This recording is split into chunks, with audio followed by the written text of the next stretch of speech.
Students, आज हम read करेंगे drift velocity and relation between drift velocity and current. Okay, before starting this topic, see this animation. क्या दिख रहा है आपको? Take your time.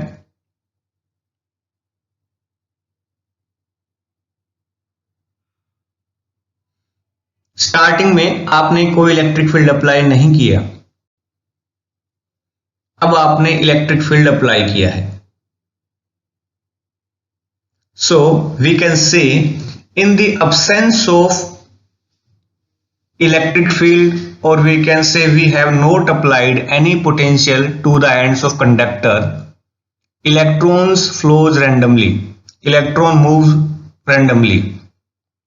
But when we applied electric field, electrons move toward the positive end.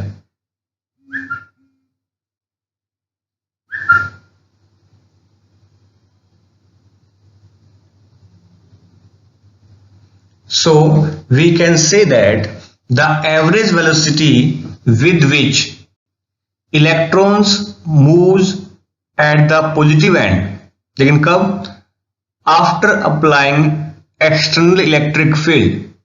So this velocity is known as drift velocity. कहने का मतलब, जैसे ही आपने कोई एक्सटर्नल इलेक्ट्रिक फील्ड अप्लाई किया या पोटेंशियल अप्लाई किया एंड्स ऑफ कंडक्टर पे, तो जिस एवरेज वेलोसिटी से इलेक्ट्रॉन मूव करते हैं टुवर्ड्स पॉजिटिव एंड, उस वेलोसिटी को हम कहते हैं ड्रिफ्ट वेलोसिटी। चलिए इसकी डेफिनेशन देखते हैं नेक्स्ट स्लाइड में। स्टूडेंट, हमारा फर्स्ट टॉपिक है drift velocity.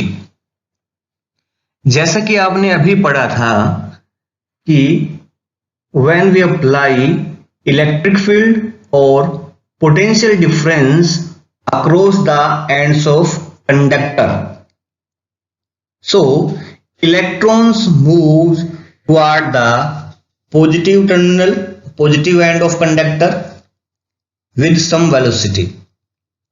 Okay, so the average velocity with which electrons drifted towards the positive terminal, positive ends, when we apply potential difference or external electric field to the ends of conductor. Okay, let's see what is written in the board. Here you can see the average velocity with which the free electrons gets drifted towards the positive end of a conductor when a potential difference is applied. यहां पे आप लिख सकते हैं when an external electric field is applied across the two ends of conductor, and symbol of drift velocity is Vd. V means velocity, D denotes drift velocity. Now चलिए हम देखते हैं कि what is the expression for drift velocity. ये question exam में 2 या 3 number का आ सकता है। Find the expression for drift velocity. चलिए उससे पहले हम थोड़ा रिवाइज करते हैं।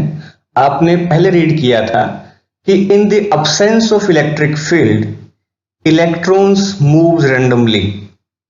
Okay, so the average velocities of electrons is 0 and the thermal velocity of electron is 10 to the power 5 meter per second to 10 to the power 6 meter per second.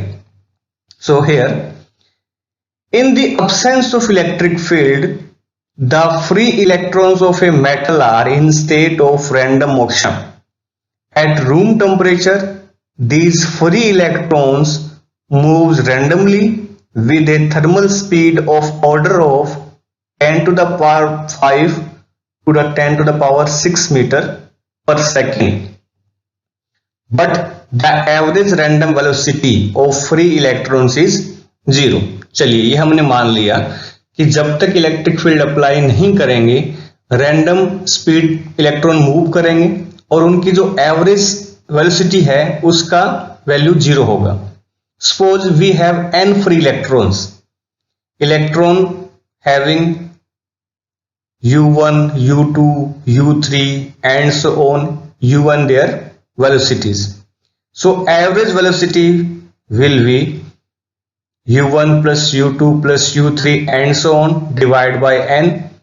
The average velocity of electrons in the absence of electric field is 0. So we can say there is no flow of electrons in any direction. चलिए ये बात तो clear थी कि जब तक electric field apply नहीं करेंगे तब तक इलेक्ट्रॉन्स की एवरेज वेलोसिटी 0 आएगी. लेकिन अगर हम इलेक्ट्रॉन पे कोई एक्सटर्नल इलेक्ट्रिक फील्ड अप्लाई करेंगे तो आपने पढ़ा था कि जब भी किसी चार्ज पे इलेक्ट्रिक फील्ड अप्लाई करेंगे तो charge experience electric force F is equal to QE. और जब फोर्स काम करता है तो कुछ ना कुछ क्या मिलता है, एक्सीलरेशन. ये पढ़ा है हमने क्लास 11th में. और जहां पे एक्सीलरेशन होगा वहां क्या होगी, चेंज इन वेलोसिटी. चलिए देखते हैं क्या कह रहा है. Next slide. In the presence of electric field E, each electron experience a force. आपको पता है फोर्स का फॉर्मूला क्या होता है, QE. तो इलेक्ट्रॉन कितना फोर्स एक्सपीरियंस करेगा, F vector is equal to minus E vector. E यहां पे चार्ज की वैल्यू थी. Okay, E applied electric field. यहां देखिए आपने सिंबल क्या लिखा है, नेगेटिव. इलेक्ट्रॉन कहां से कहां मूव करते हैं, नेगेटिव टू पॉजिटिव एंड. लेकिन इलेक्ट्रिक फील्ड कहां से कहां होता है, पॉजिटिव टू नेगेटिव. इसका मतलब here negative sign shows that direction of motion of electron is opposite to the direction of electric field. After applying force, the acceleration produced in the electron, we know that A is equal to F by m. A का formula होता है F by m. आपने F की value put की, that is minus E capital E divided by m. Now the accelerated electrons collide with vibrating ions after applying electric field, so acceleration remains for a very short time. The small interval of time between two successive collisions between electrons and positive ions in the conductor is called relaxation time or mean free time.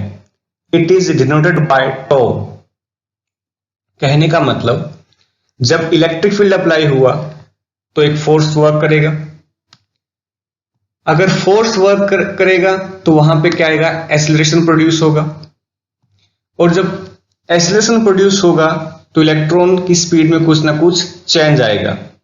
लेकिन होता क्या है, जब electron accelerate होते हैं तो वो किससे कोलाइड करते हैं, आयन से. जो पॉजिटिव आयन रेस्ट में थे कंडक्टर में उनसे कोलाइड करेंगे.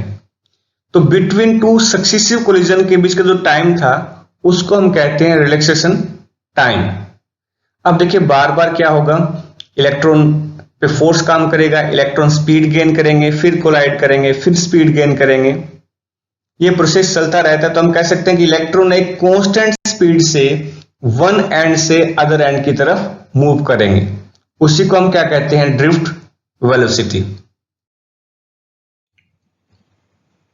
Now, if we assume that every electron having small time relaxation time tau 1, tau 2, tau 3, so the average relaxation time is tau is equal to tau 1 plus tau 2 plus tau 3 divided by n. This is the average relaxation time of each electron. कहने का मतलब ये क्या है, इतना time था जहां पे इलेक्ट्रॉन एक्सपीरियंस करेगा इलेक्ट्रिक फोर्स को, और जब फोर्स एक्ट होता है तो कुछ ना कुछ क्या होता है, एक्सीलरेशन, और स्पीड में क्या आएगा, चेंज आएगा। So the average final velocity of electron after applying electric field which is known as drift velocity will be v1 plus v2 plus v3 and so on divided by n।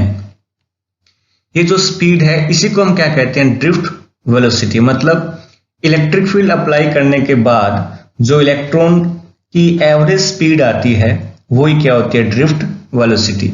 लेकिन v is equal to क्या होता है, u plus at। अब क्या लिखेंगे, first electron के लिए लिखेंगे u1 plus a to 1, second के लिए लिखेंगे u2 प्लस ए टो 2। लेकिन आपने स्टार्टिंग में रीड किया था कि u1 plus u2 plus u3 इन सब की वैल्यू क्या होती है, जीरो होती है। तो इसकी एवरेज वैल्यू कितनी आ जाएगी, जीरो आ जाएगी। लेकिन ए सब में यूनिफॉर्म था तो कांस्टेंट आएगा। टो 1 टो 2 टो 3 सबकी वैल्यू कितनी आएगी, टो के इक्वल आएगी। So vd is equal to 0 plus a tau. ठीक, तो वैल्यू क्या होती है ए की, v is equal to minus e capital E divide by m. ये किसकी वैल्यू थी, एक्सीलरेशन की, और ये क्या है, tau. So this is the relation, this is the required expression for the drift velocity of electron in magnitude we written as v is equal to e E divide by m tau. ये है magnitude form में, ये है vector form में। Again negative sign shows that electron drifted towards opposite direction of applied electric field.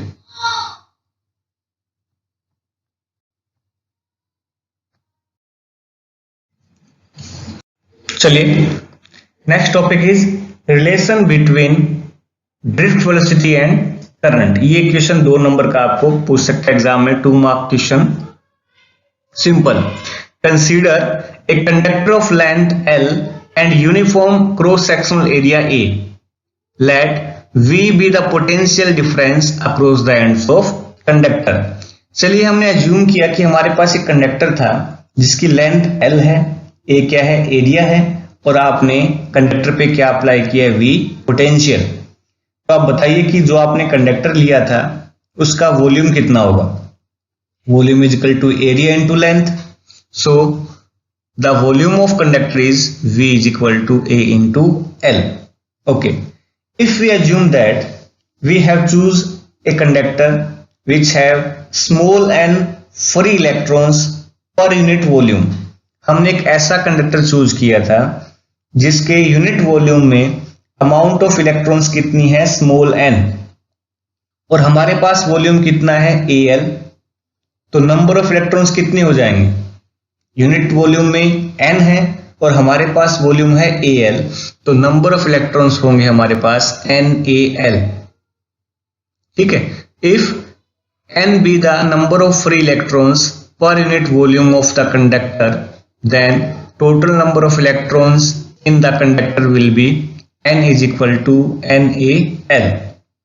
We know that every electron has charge E, so total charge in this conductor, then the total charge on the electrons will be Q is equal to Ne, that is ALNE। कहने का मतलब इतना charge ये conductor में है। Okay, and we note that current is equal to I is equal to Q by T। आपने Q की value place की तो NaLe डिवाइड बाई T, लेकिन कंडक्टर की लेंथ कितनी है L और टाइम कितना एज्यूम किया आपने T, तो L अपॉन T क्या आएगी, इलेक्ट्रॉन की drift velocity.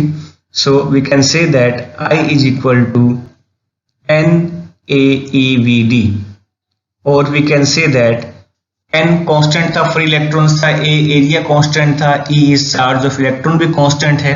So current proportional to drift velocity।